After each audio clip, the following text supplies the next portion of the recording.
Hebrews 7:24 through 25 says this, "But Jesus, on the other hand, because he continues forever, holds the priesthood permanently. He is therefore able also to save forever those who draw near to God through him, since he always lives to make intercession for them."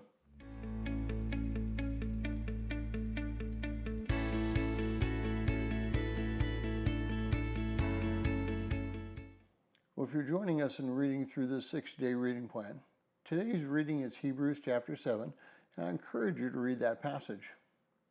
The author of Hebrews now makes the argument that Jesus is, by his nature, better than all the priests who have come before. He argues that because they died and were no longer active in the priesthood, and others had to take their place, he argues that Abraham paid the tithe to Melchizedek, who is a type of Christ, and therefore Jesus had a higher priesthood than the one given to Aaron. In addition, the author makes a statement about Jesus' ministry.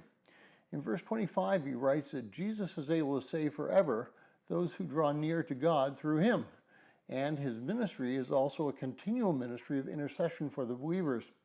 This then becomes very interesting as far as the promise goes.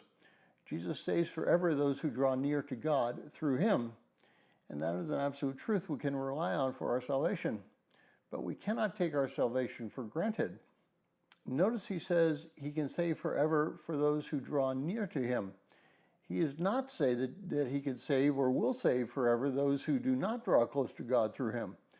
This means that our faith is an active faith. It is not a once and done faith. We can't just say some magic words and then go on our merry way.